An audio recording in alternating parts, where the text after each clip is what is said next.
Okay. Yeah, so I'm Mike Irving. I live over in Macclesfield and I've been a developer for about 20 years or so. The past 10 years or so have been on mobile, and I've done native, Objective-C, Java, Swift, Kotlin. I've done the whole Co-organiser thing in the earlier days, and I've done Xamarin and lots of stuff on .NET, and .NET C# kind of been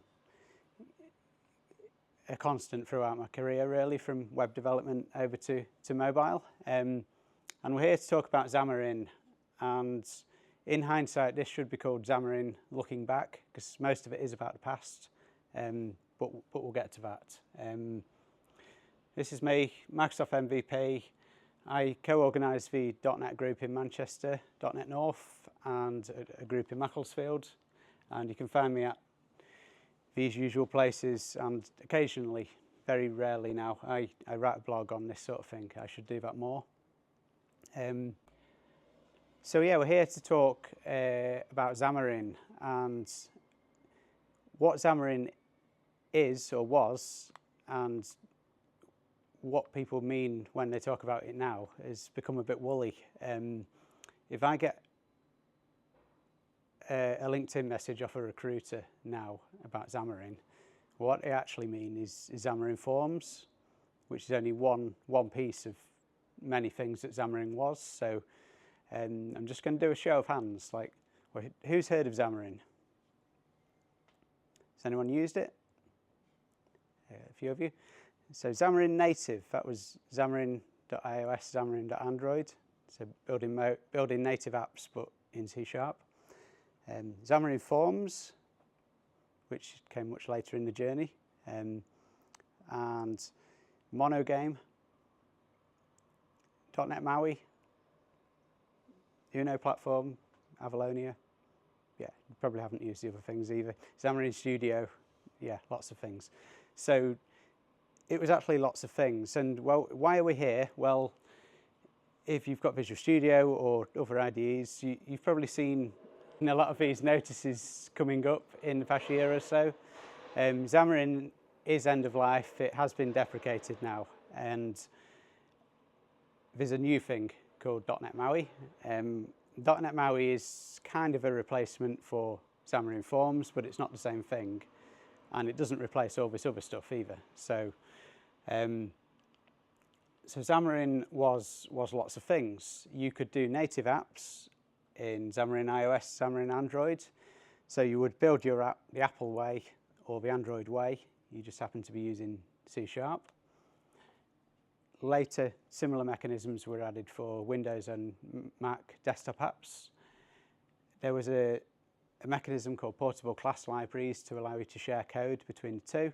So you would still write two UIs, but you could share your business logic, your class definitions, API calls, that sort of thing. There was an IDE called Xamarin Studio on Mac to allow you to do this. And Xamarin.Forms, the bit that most people refer to when they say Xamarin now, that came quite late in the journey. That was write one UI in a system called XAML, Microsoft's design language, and push this to multiple platforms. And there was a few other things that came up on the periphery too, tools and services, that we'll have a look at. And Xamarin runs on something called Mono runtime, and Mono is it's an open source clone of .NET Framework. So .NET Framework is tied to Windows, and Mono was an open source clone of it. It started from a guy called Miguel, and it seems quite ambitious. Let's clone this entire stack. This isn't the first time it's been done. So the original ASP that came before .NET, there was a cloned version of that called Chilisoft ASP to allow you to run ASP websites on Linux. Now this Mono was mainly being used to run ASP.NET websites on Apache on Linux for a long time, and it started in 2004. Now Convergence started with modern .NET in .NET 5. So modern .NET runs everywhere. It's cross-platform. It's not tied to Windows. It's open source. So at some point in the journey, there wasn't a need for mono, which we'll look at, and convergence started. And it was considered unified by .NET 6, which is when MAUI came along. But I'm going to do a lot of slides that are based on this timeline on the left-hand side. Some of the dates are a bit woolly, or my interpretation. Some of this information isn't on the internet anymore. It's been replaced. It's been modernised. So getting the exact dates is difficult. But things began with .NET. So .NET was Microsoft's platform to build lots of stuff. It's a bit like Java runtime. It's a runtime environment, and then you can write code to run on it in a variety of languages: C#, F#, Visual Basic, and there was lots of others initially.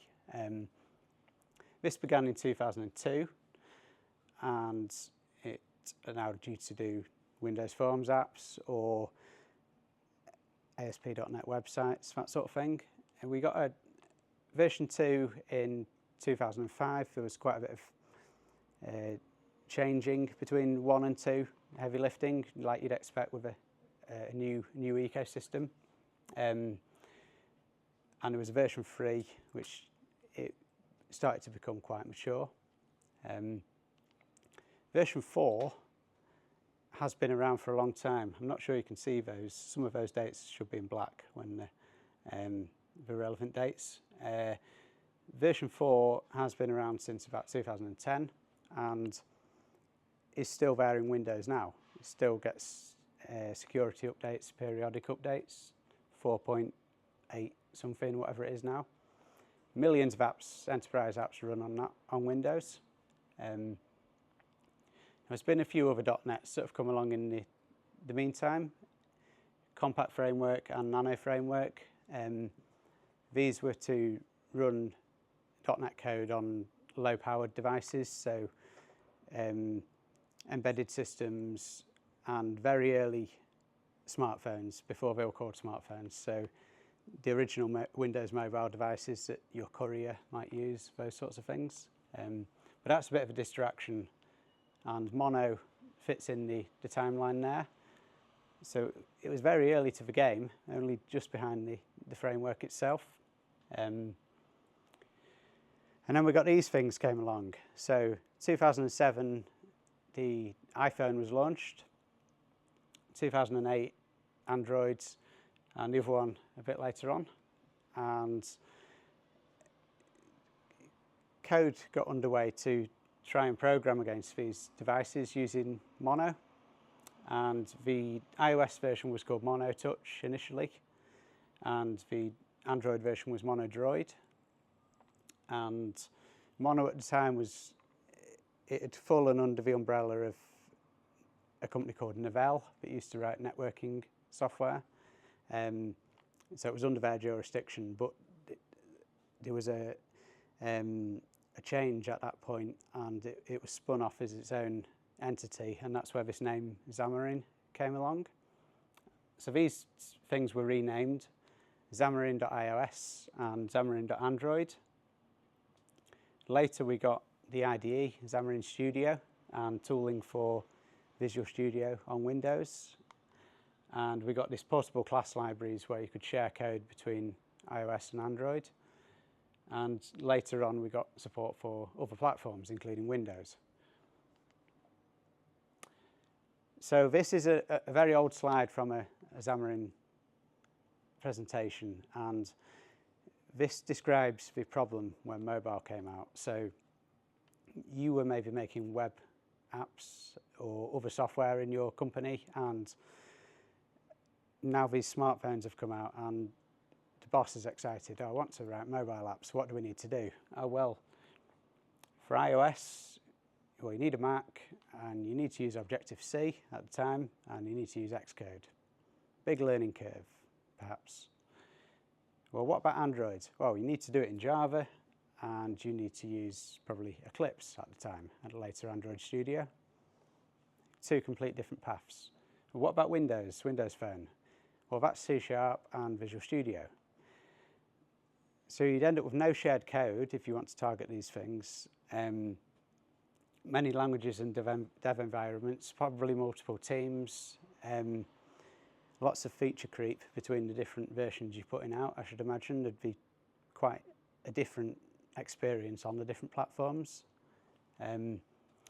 If you'd come from one of these stacks, if you'd come from Java or if you'd come from .NET, then maybe the Windows bit might have been easy, but the other bits would be very alien. But if you were, say, a Ruby development house or PHP, then all three of these things might seem very, very foreign to you. This was Xamarin's unique approach initially. You would still write free UIs for free platforms. So you'd write an Apple UI, an Android UI, and a Windows UI, but you would have shared C# logic in the middle. So this would be all your business logic, class definitions, calls to APIs, mathsy stuff could be shared between all three projects. You would have 100% native API access, so anything in Apple's documentation would be exposed in C#, same on Android, and it's highly performant because it is still putting out a native app. It's all the controls are native controls. You're writing an Android app or an Apple app, you just happen to be using .NET, C#.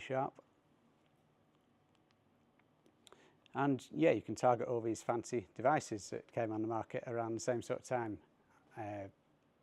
It was an exciting place to be. And this is also from an old slide. And everything you can do in Objective-C, Swift, Java or Kotlin can be done in C# with Xamarin.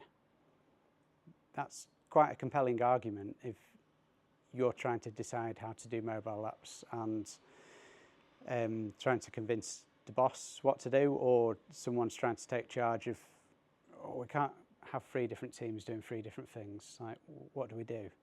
That's a strong selling point, if true.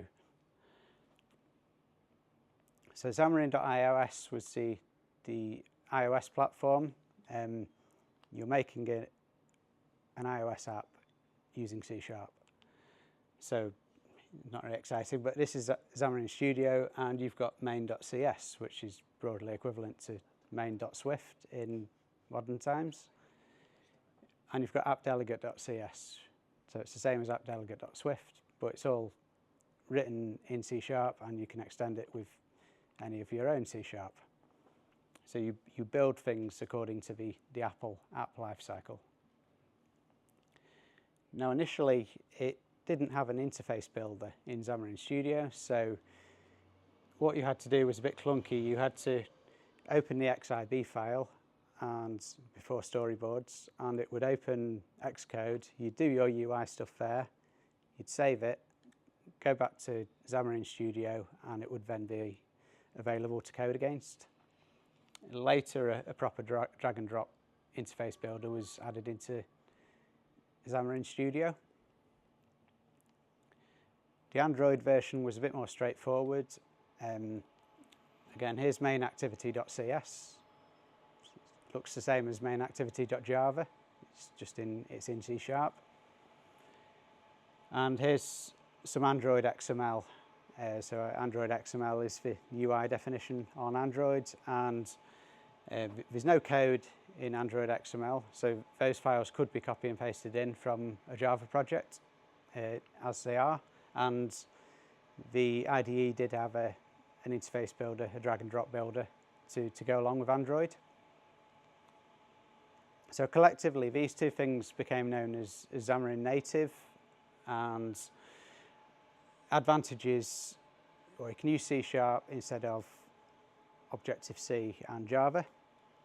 Now I'd bought a Mac quite early on to try and learn mobile apps, learn Objective-C, and I found it a strange language to deal with, a hard language to learn, and I mean Java's quite like C#, but Objective-C and Java were so different that you couldn't really be copy and pasting much code between the two. The whole way things are structured, the way methods are structured is very different. So with this, you could use C# instead.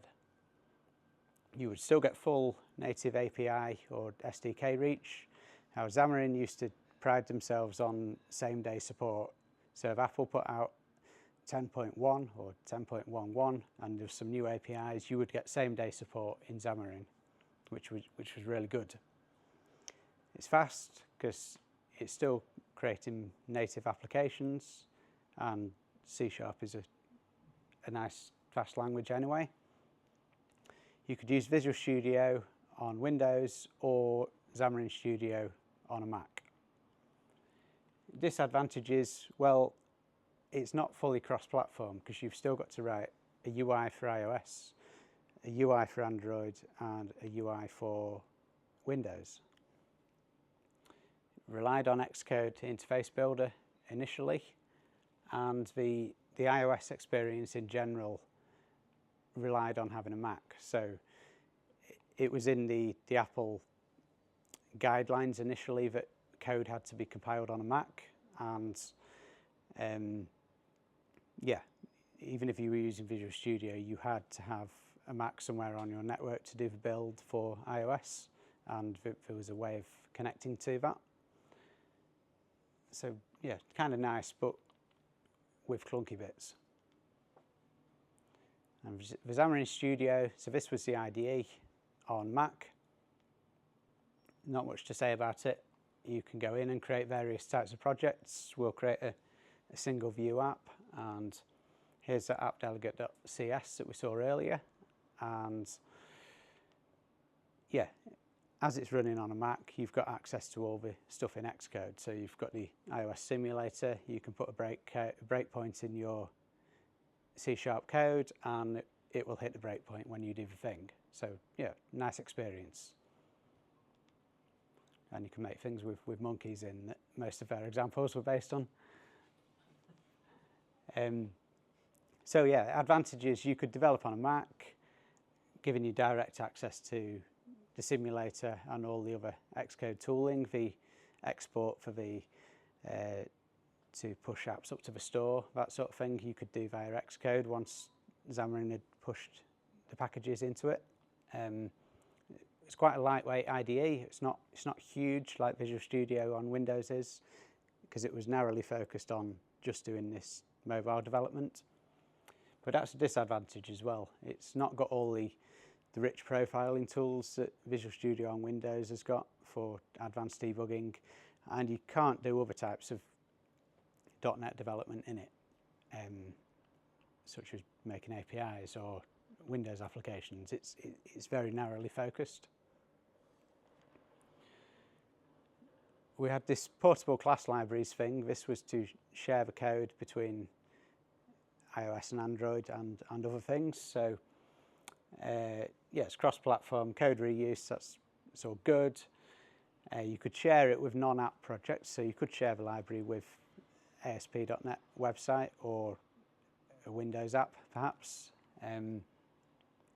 Disadvantages, you had to avoid doing anything that was only available in a specific .NET version. So, so Xamarin was mono, and if you're making stuff on Windows or for ASP.NET, then that's .NET Framework, and they're not quite the same. If you're using the bleeding edge features in .NET Framework, then they wouldn't be available in mono, and things like dates and numbers might be handled slightly differently because one runs on Windows and one runs on Linux-based devices. So you had to be careful. And it wasn't for the UI, so you couldn't put anything in the libraries that talked about Android buttons, for example, because it's an alien concept to iOS and all the other places that the library might run. And this was replaced by something called .NET Standard libraries, which exist today. And the difference with .NET Standard is you can create a library that targets the old .NET framework on Windows. It can target mono, and it can target modern .NET. So you can make like a super library that will sit across all these things. Xamarin.Forms. So this is what people think of as Xamarin. This is the interesting bit, the exciting bit. It got a lot of buzz. You still write your code in C#, but you describe the user interface in XAML, which is Microsoft's XML framework for creating user interfaces. It's not very exciting, but you can write some XAML and get an app. And this came around in 2014, and there'd been lots of other versions of XAML in the Windows ecosystem for sure. So it started with WPF. I was talking to somebody earlier about WPF. This was the first implementation of kind of modern looking Windows apps beyond Windows Forms, and that came around in 2006. And then we got something called Silverlight, and all of these XAMLs kind of look similar, but they're not fully compatible. You can't copy and paste a document between all of them. WinUI is the latest. That's the look and feel on Windows 11. So if you open Control Panel, that's WinUI. Interesting. Did anyone do Windows Phone? One. So there was a version called Silverlight. So Silverlight itself was a bit like Adobe Flash. It was a plugin in the browser that ran on Mac or Windows. Like Flash, yeah. That was the closest thing. It was their replacement for Flash, right? Yes. And it never really Well, there is a version. There's something called Open Silver now, so you can still run Silverlight applications in WebAssembly if you need to. But yeah, Silverlight also became the UI markup for Windows Phone 7. But then when they launched Windows Phone 8, they had a new version called WinRT, Windows Runtime, which was also for Windows 8 desktop. And the two things were incompatible. They kind of looked the same, but not quite the same. And then they made another version called Universal Windows Platform, which was Windows 10, Windows 10 Mobile, and Xbox One. Kind of similar looking, but not the same. And yeah, there's a lesson to be learnt here about annoying developers, because this really annoyed a lot of Windows developers, that they kept chopping and changing the app platform. So yeah, a lot of these things are familiar to each other, but they're not the same. And the XAML for Xamarin isn't the same either. But it's nice to read. It's arguably nicer than the Android XML.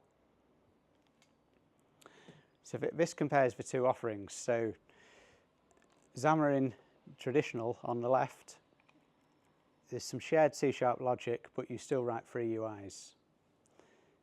With Xamarin.Forms, you have that same logic in the middle, but you've got one UI now. You describe the XAML once, and it will fire out apps for all these platforms. And it's still making native apps, so it's an abstraction. So you describe your app in this Microsoft XAML markup, but it's still going to create native controls on iOS, native controls on Android, and so on.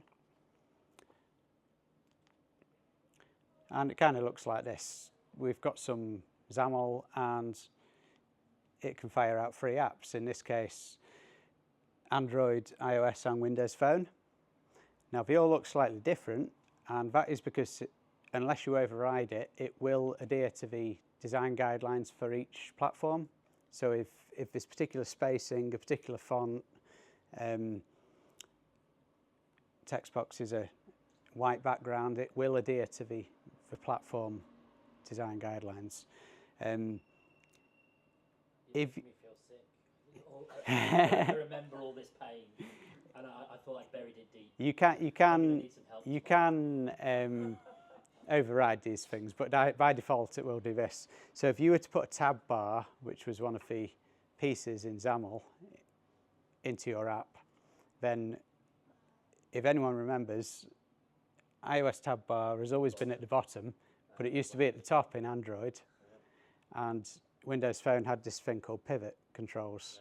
So you would describe it once, but it would render the appropriate thing on each platform rather than creating a made-up UI piece. So you could also do it from code.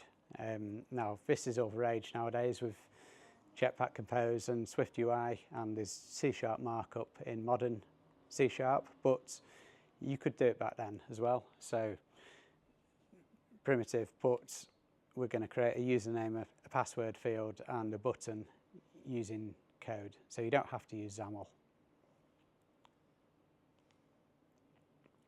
So Xamarin.Forms, for the first time, it was possible to be kind of fully cross-platform, including the user interface. XAML markup, which, yes, there's different versions of XAML, but it's quite a nice design system. One UI and code base is faster. There was lots of controls and extensions, so lots of the big vendors in the Windows space, such as SyncFusion, DevExpress, they brought controls to Xamarin for things like charting and date controls, calendars, those sorts of things. It was a good ecosystem around it.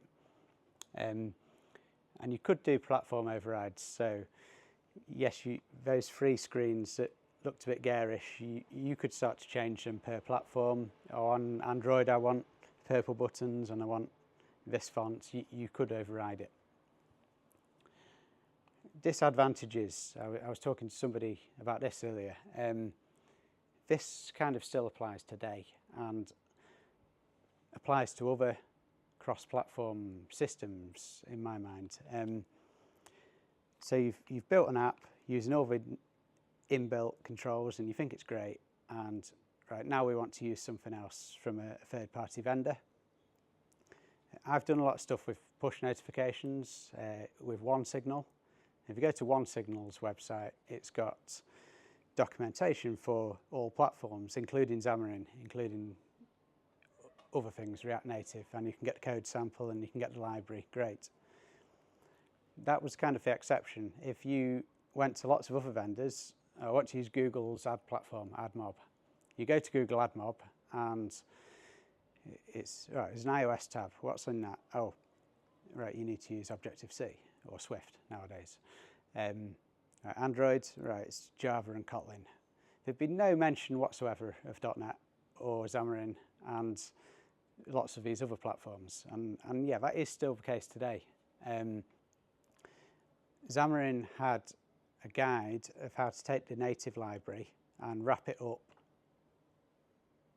in a way that would expose all the endpoints to C#. And what people tended to do was do that, and then people would put them in NuGet, which is the .NET package manager. So you'd go to NuGet and you'd type in google.admob and you'd see it and you'd think, oh great, there's a library for it, and you'd install it.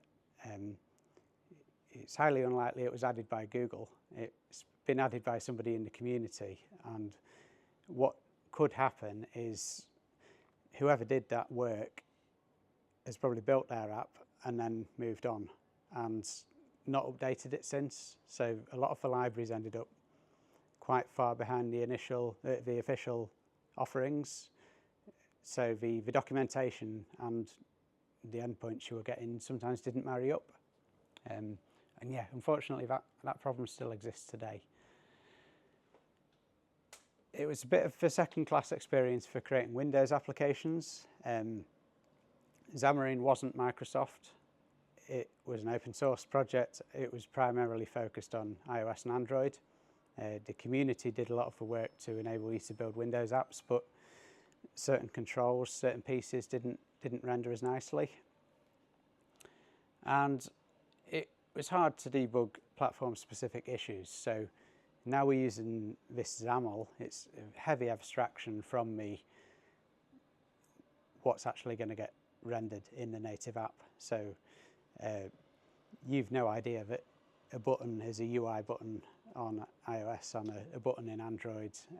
You're describing it in this kind of third-party thing. And if you were to get a crash or a slight display quirk, it could be quite difficult to get to the bottom of it. Not impossible, but difficult. So this was happening around 2014, Xamarin.Forms, and it got a lot of attention. It was exciting for the first time, write one interface and create different apps from it.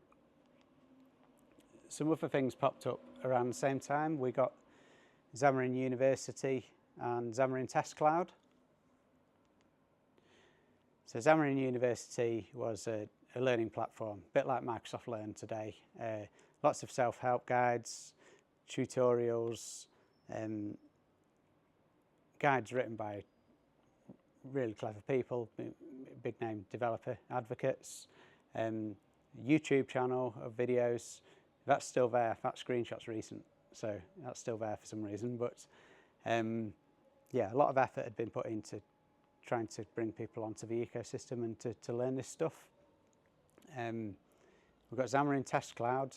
Again, this wasn't unique. There was lots of these things at the time, but there was a bank of lots of cloud-connected devices that you could queue your app against to run tests on, and this was the one embedded in the ecosystem. So if you were doing Xamarin, you would use this most likely. If somebody tells you the app renders strangely on a Square Android device that's only available in Korea, then you're unlikely to go out and buy one, so these things are useful. Something else appeared around the same sort of time, called HockeyApp. This is a third-party offering, but kind of embedded itself in the Xamarin world. What is it? It is a DevOps platform. It does CI/CD, app builds, deployments to the store. It does crash reporting and analytics. Wasn't purely for Xamarin. You could do native apps using HockeyApp. It was acquired by Microsoft in 2014, and it would eventually be rebranded as App Center, Visual Studio App Center.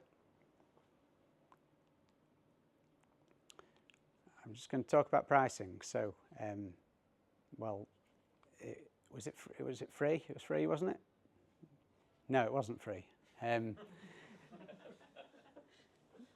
There was a starter edition that was free. You could go to Xamarin.com, download it, run the sample app, debug it to your Android phone in your hand, and think, oh, this is wonderful. I'm writing a C# app and it's running on my phone.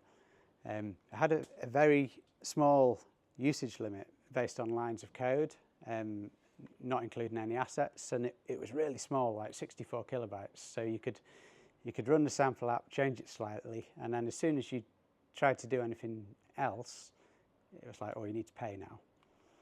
And most people had this business package. It was the only package initially. So it was at $1,000, give or take, per developer, per platform. So you need one license for iOS, one for Android, per year. And at the time, you had to pay for Visual Studio as well. MSDN licensing for Visual Studio. Later, an indie version was introduced, which was a bit cheaper, and you could pay monthly. And there was an enterprise version that was even more expensive with advanced controls, SQL connectors and things. Seems a bit odd now because we're lucky enough that most development tooling is free now, or free for personal use for small businesses. It wasn't the case back then. This wasn't a Microsoft ecosystem unique problem. This was across the board. There was a high barrier to entry on lots of development tools. I was working at a company and I was doing Xamarin, and yeah, so Voss was paying $2,000 plus Visual Studio for me. I had a co-developer, Ben. He had the same stuff. If you want to suggest, oh, we need another team member, this is a high cost for bringing somebody else in to possibly or possibly not be successful on the project. But in 2016, Microsoft made a move, and you kind of knew that this was going to happen. It wasn't a Microsoft project, but Microsoft did lots of videos about it, did lots of articles about it in their own developer world. So 2016, Microsoft acquires Xamarin. And the first thing they did was made it free, completely free, no tiers, free to everybody. And at the same sort of time, we got Visual Studio Community Edition as well. So the whole tool chain became free, open to everybody. Brilliant move. The focus was now firmly on Xamarin.Forms. So this native apps making was still possible, but started to be talked about less and less. The buzz bit, the exciting bit, was this write XAML, push an app to multiple places.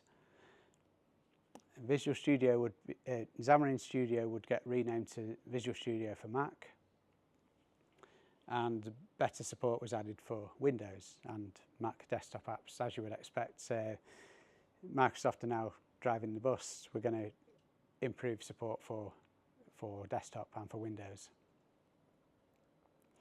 Some other things came along. So Samsung added support for Tizen. So Tizen is an operating system that runs on Samsung TVs. So if you've got Samsung TV, you can write an app using Xamarin. There was also Tizen smartphones at one point, which were only available in developing markets. So there was another operating system that this could target on phones. And as mentioned, HockeyApp becomes Visual Studio App Center.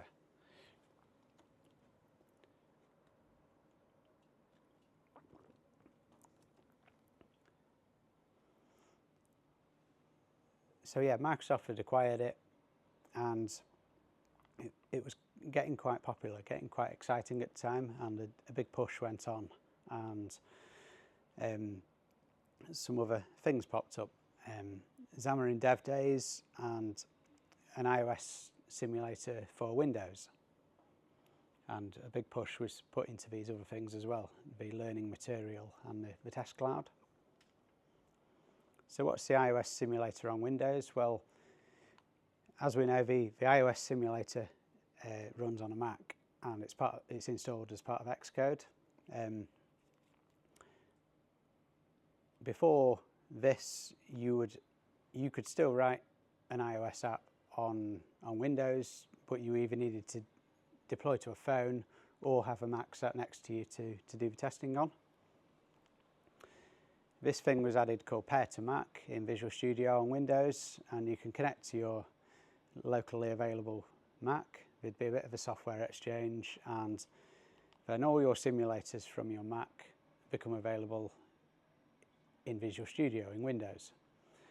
And as long as you've got this tick box ticked, remote simulator to Windows, then when you press run, your app appears in a window in Windows, and this is being screencast from the Mac, and interactions are being sent forward and backwards to the Mac. And it's great. When it works, it's really good. If it can be clunky, the communication can go down. If you've got a touch screen Windows PC, such as this one, you can do multi-touch, which you can't do on a Mac unless you're fortunate enough to have a touch screen. So for those sorts of things, it was really cool. What was Xamarin Dev Days? Well, Microsoft made available a big budget to spread the word globally in community events. So in 2016 and 17, we ran these in Manchester. And there's me on stage a long time ago doing the first one. And we had 150 to 200 people there.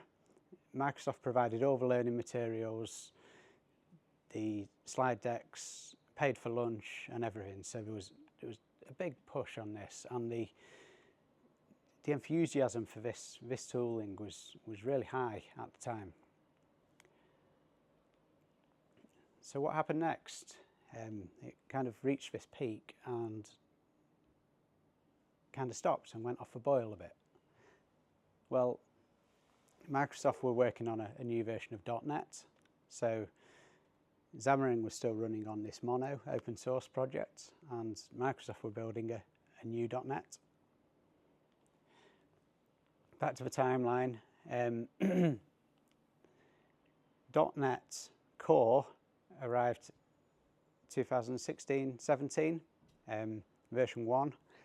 They said, oh, well, we've remade .NET. Oh, and it also works on Mac and on Linux. Same feature set everywhere. It's no longer tied to Windows. It didn't have the full feature set of .NET Framework originally. Lots of those things that you wanted to do, drawing, say, were tied to libraries in Windows. So it took version 3.1 for it to have a more complete feature set, and then certainly lots of web developers then jumped ship to start using .NET Core instead of the traditional Windows.NET, and platforms like Azure or AWS, where if you deploy a .NET web application now, it goes nowhere near Windows, it runs on Linux. Now there's a bit of a naming problem here with version 4, because this .NET framework on the left is called version 4. So they decided not to have a .NET Core 4. They went straight to 5 and renamed it just to .NET. So it's just called .NET now. If people say .NET and not .NET Framework, then they mean this cross-platform offering. And yeah, Core's gone away. ASP.NET's still got Core on it for some reason, but yeah, it's .NET, runs everywhere. In 2020, so it had kind of gone quiet for a little while. Xamarin still worked, it was still getting updates, but the stuff that was in Mono to allow it to target iOS and Android started to be pulled into this new .NET, the bindings for each platform. And it was completed by .NET 6, which is when something else came along called .NET MAUI. And yeah, Xamarin still existed, it still worked, and then this other thing arrived, .NET MAUI. So what's this? Well, I'm not going to read this. This is what it stands for, Multi-Platform App UI, and you can create an app in C# and XAML and target all these devices. But it runs on this proper .NET, not this open source Mono implementation now.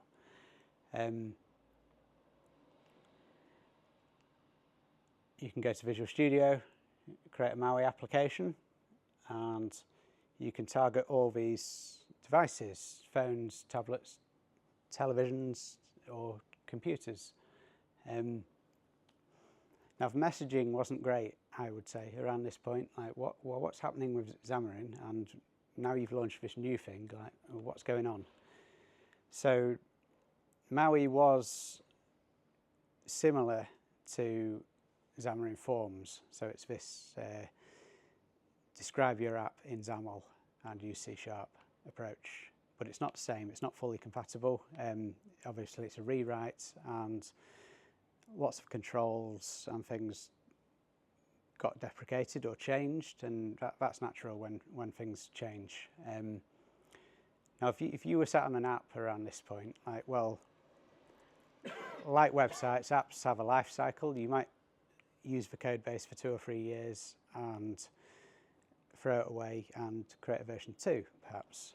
If you were doing Xamarin.Forms, then there's something called the .NET MAUI Upgrade Assistant, and this has evolved massively as well. There's tooling in Visual Studio, there's command line tooling, and the latest iterations have AI doing part of the work for you. So if you go to Microsoft Learn, it's a good place to start. You can pick an approach based on what you've got. So if you've got a Xamarin.Forms application, you can migrate it to a single project .NET MAUI application. It won't do all of the work for you because there's been breaking changes. So it will migrate, and you'll get a little report about what it has and hasn't done. And then when you open Visual Studio, you'll get errors like this. Not often as nice as this, but in this case it's, well, you can't use this, why don't you use this? Okay, it could be a lot more complicated than that to kind of get your app back up and running again. It's all on Microsoft Learn, aka.ms/Xamarin upgrade, and this still gets worked on and has improved massively. So what about the native stuff, the creating native apps with .NET? Well, again, there's a path for that. Upgrade Xamarin.Android or iOS to projects on .NET, same URL. And this doesn't really get talked about, but these things still exist. So if you install Visual Studio 2022, create new project, there is 2 project types in there still, iOS application and Android application. So those 2 things are to build a native app the proper way, but in C#. And .NET MAUI sits on top of those in the same way as Xamarin.Forms sat on top of the native mono platforms. It's still there, appdelegate.cs, you can still get that. It's just been modernised a bit to look a bit more like the current Swift version. So yeah, you would probably be having a design decision at this point about what to do about your legacy code base. Visual Studio for Mac. Effort was put into that to expand it once it was acquired from Xamarin, but this has been retired. So along with those Xamarin shutdown notices that have started to appear around this point, Visual Studio for Mac has been retired. Now, it was never fully featured like Visual Studio on Windows. It didn't have all the advanced code deep dive stuff, profiling, performance stuff that's in Visual Studio. And I guess it was always playing catch up. And the official line is use VS Code, the world's most used code editor, with the C# dev kit, and you can create your MAUI applications. And that works, that's great. The other option is use JetBrains Rider. This is a very highly regarded IDE. It runs on Mac, Windows or Linux, so your team could have different team members using their own choice of operating system. And it was recently made free for commercial use, not for commercial use, for personal use. So you might prefer to go down this path rather than use VS Code, but VS Code is very lightweight, so lots of people like it. App Center, again, that's been on a road to retirement. It finished about 2 weeks ago. It did go off in the past couple of years. It started to not get updates on the runners for building apps against the latest versions of Xcode and things weren't there, and there was lots of complaints on GitHub, and eventually they announced it was being retired, and the official line is use Azure DevOps or GitHub Actions. So these are both Microsoft platforms. Which one should you use? Well, reading between the lines, if you watch presentations from Microsoft Build or anything like that on pipelines, continuous integration, that sort of thing, they're almost always using GitHub Actions now. So if you've not made this migration, then going to GitHub Actions is probably the place to go. But Azure DevOps is also a great platform. You could use Octopus Deploy or Teamcity or something else to do a lot of this stuff as well, but there's no direct roadmap from one to the other. It is a case of, well, now you need to rebuild all your deployment stuff, and probably the analytics stuff you're going to move to Firebase or some other system to do your app analytics. So you're thinking about redeveloping, and there is alternatives. I spoke to somebody about this earlier. Uno platform. What's this? This is an open source .NET thing. It's C# and XAML. Oh, that sounds familiar. Oh, it's got a C# markup option. The difference is it's based on Win UI. So XAML is the modern Windows XAML for Win UI, which is the Windows 11 platform. Again, it creates native controls on each platform. So you get a proper native app, which can be read by a screen reader, that sort of thing. It's mobile, it's desktop, including Linux, which MAUI doesn't support. And you can target the browser. It will build a version in WebAssembly, because .NET also runs in the browser. So you can have the exact same app, pixel perfect, on these different platforms. It's very feature rich and solid. It's got a Figma plugin. If anyone's from a web background, then Figma's kind of become the leading sort of design tool. Now, if you use the Uno platform in Figma, you can design and build an app and actually run it in Uno platform in the browser live, change it, play with it, and then you can click code and you can either take XAML or the C# markup, copy and paste it into Visual Studio, and it works, which is a really good experience. There's no dependency on .NET MAUI or Xamarin. This is a misconception that, well, I don't want to use this because this is another abstraction on top of the whole thing. That's not true. It sits directly on top of .NET in the same way as .NET MAUI sits on top of the native bindings. You can do MAUI embedding, so if you've got a particular Xamarin.Forms screen or MAUI control, say you're using a Sync Fusion chart in part of your app and you want to bring it into version 2 of your app, you can bring that across and you get some strange sort of double embedded XAML document to describe the embedding. But the embedding is only possible on platforms that MAUI supports. So you can't do this on Linux, you can't do this on WebAssembly, but you can do it on mobile, Windows and Mac. So this is Uno platform. This is arguably the leading .NET mobile platform at the moment. The marketing is so much beyond what the MAUI team are doing. Create nice looking apps and you can target all these platforms, including the ones that MAUI can't. But there's another one, Avalonia. Well, what's this? Well, it's C# and XAML. It's got a C# markup option. The difference here is the interface gets drawn using Google's Skier library, which is what Flutter does. So it's not native controls, it's drawn. So it is pixel perfect everywhere.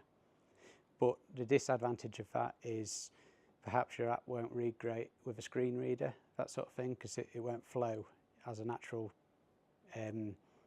stack of native controls. It's mobile, desktop or browser. Desktop includes Linux, browser's WebAssembly.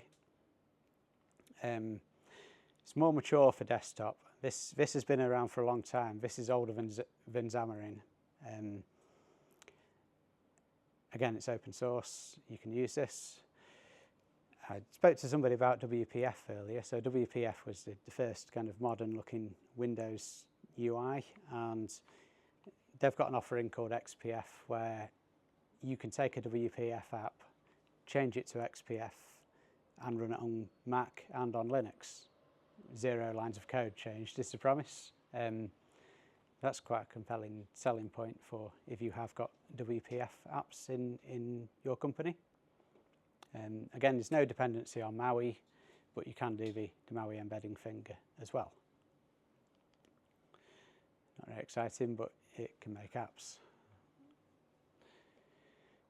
Now you're on this journey of rediscovering what you want to do with your app. It's time to consider native again. So on the timeline of all this stuff with Xamarin, these 2 new languages have obviously come along.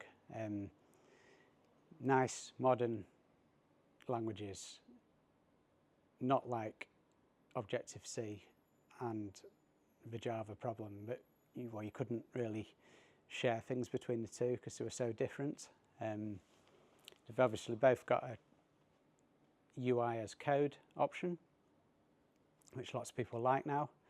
And these screenshots are from an old blog I did years ago, and I was talking about how similar they are syntactically, to the point that you can copy and paste definitions and methods and then just change them slightly, and it works. You couldn't do that with Objective-C and Java, unless you wanted a hell of a headache. And something else worth saying is about speed and file size. So if you open the .NET MAUI sample application and deploy it to a phone, it takes several seconds to start, and it's about 20 megabytes. If you open Xcode and make the sample Swift app, it loads instantly, and it's about 150 kilobytes. So that's what happens when you start creating a large abstraction with another runtime and another UI. Things swell. You get the advantage of code reuse and familiar UI languages, I guess, but proper power is still in native. Other cross-platform tools, I'm just going to touch on it briefly. Flutter from Google. This draws the interface like Avalonia does using the skier library. It's very well supported. It targets desktop, mobile and WebAssembly, but you will need to use another programming language. So the programming language here is Dart. That doesn't scare me so much because I've done a lot of this platform swapping in my career, but that might be a no-go area for lots of people. React Native is the big player. I'd say between these two, they've probably got 80% of the mobile cross-platform market sewn up now. React Native from Meta, if you're doing front-end web, you're quite likely to be using React. It's the leading front-end web framework now. The syntax is similar for making mobile apps, and you can use JavaScript or TypeScript to write your code. Yeah, they've got most of the market now. .NET MAUI is still there. Yes. Just say quickly on that, new apps now are about 50-50, Flutter and React Native. Okay. So they're pretty neck and neck. Yes, and I think between them they've got a vast share of the market as well. So, so MAUI and other things still exist in the smaller section, but these are the leading tools and probably don't suffer so much from this lack of third-party vendor support. So if you go looking for a control for an ad platform, say, you will highly likely find it for these things. Still .NET MAUI and those other .NET tools. There's Kotlin multi-platform. So I know you had the talk on this last month. If you've got a strong Android team or you're just getting into mobile, then and you've only done Android, then this is probably a serious contender now. Write your app in Kotlin, in Jetpack Compose and target iOS.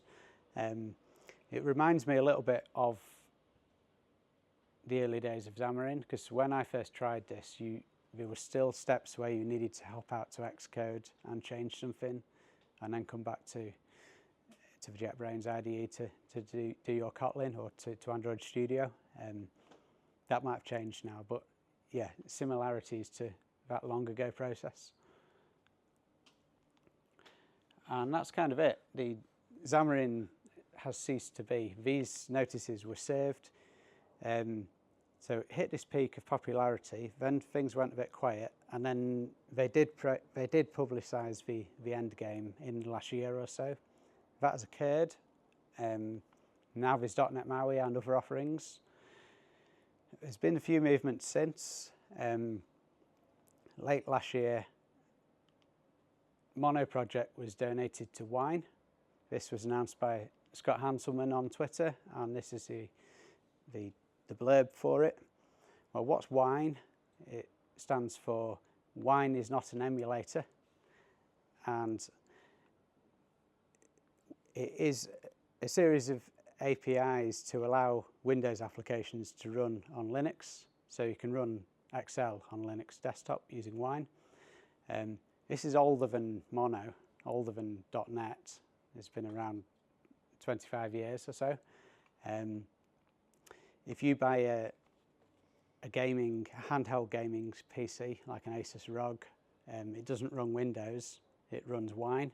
And Microsoft have done loads of work with those manufacturers to get Wine to run DirectX and games and all of that stuff. So it's very mature and supported. Microsoft's very open to open source now. And it seems like the obvious place for Mono to go. We've done our thing with it. We'll give it to Wine to look after. There's still stuff going on in Mono. Mono Game still exists primarily for making 2D games. If anyone plays Stardew Valley, very well regarded game, very massively installed game, that's written in Mono Game in C#. And this one cropped up when I was putting the slides back together about App Center from about a week ago.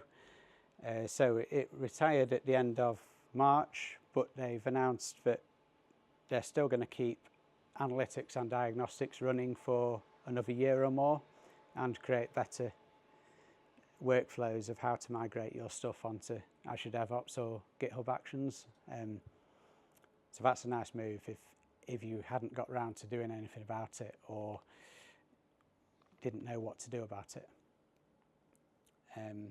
Yeah, that's kind of it. This is a GitHub link which has this QR code, and all the links to everything I've talked about are in the README file. So there's links to all the things on Microsoft Learn or articles about platform, that sort of thing.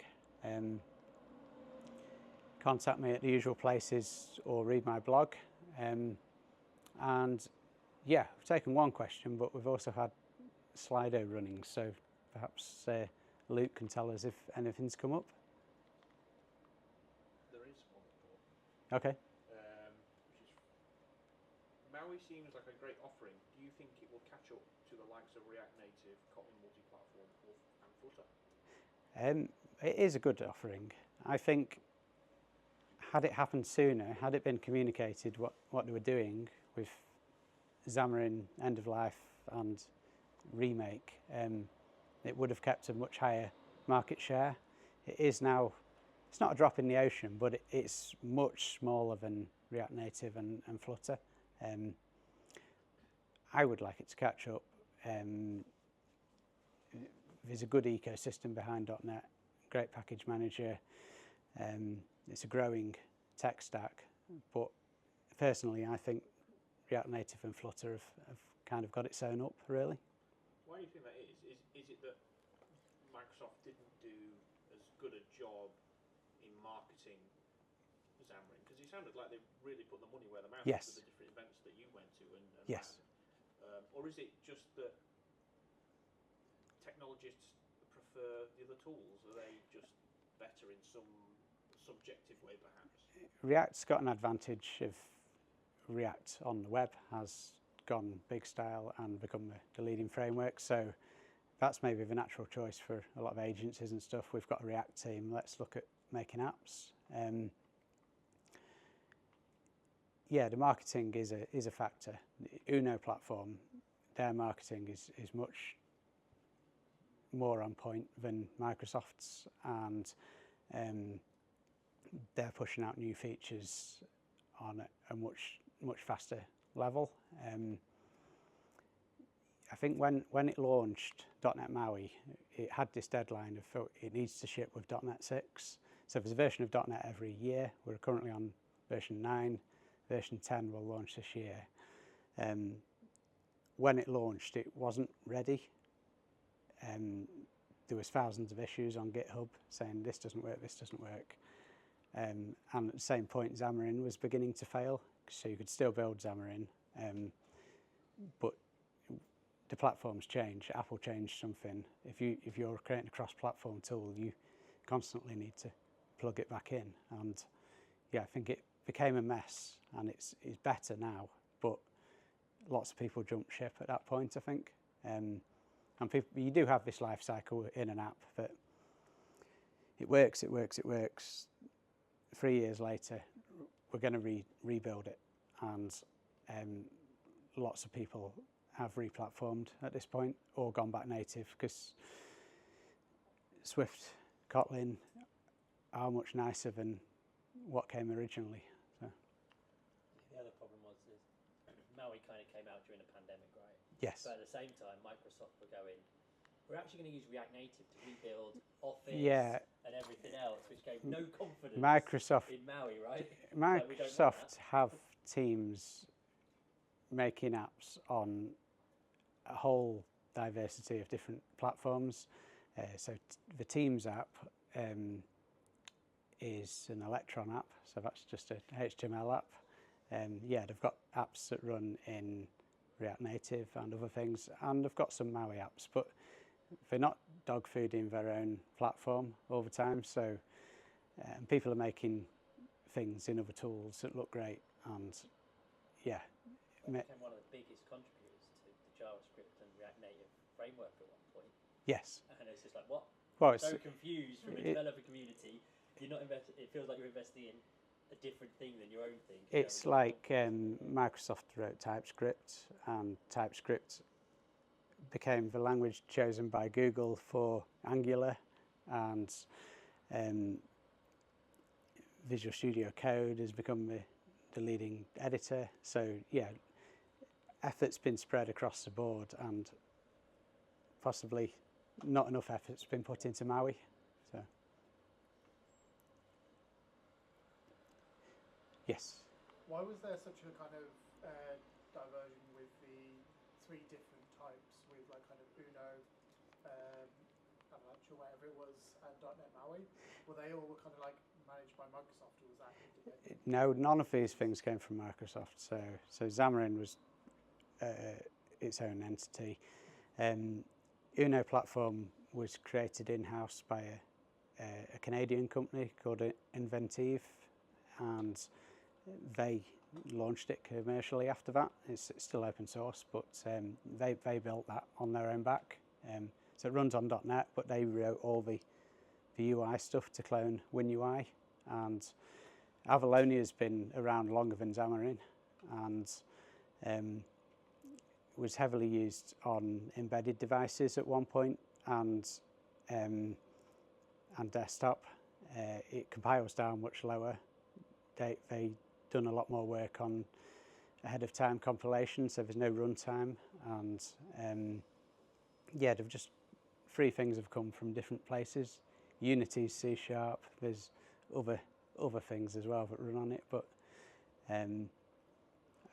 Microsoft aren't. They talk about Uno platform and Avalonia. There'll be presentations on it at Microsoft Build. They're not trying to shut these other things down, so it's good for the .NET ecosystem, these offerings, but it's confusing. If you want to create mobile apps, then they've not got a single consistent message. So. Like the modern Microsoft's very into open source, and a lot of this sort of stuff has become community effort stuff.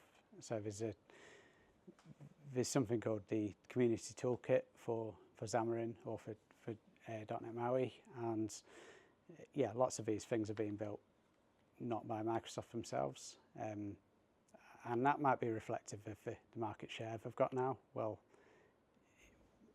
arguably, when it reached that peak, 2016-17, people had tried the whole chord over phone gap thing, and then this came along. It was probably the leading cross-platform tool for a little while, and if you stand still too long, then the world moves on, doesn't it, I guess? So. Let's give a round of applause to Mike. Thank you.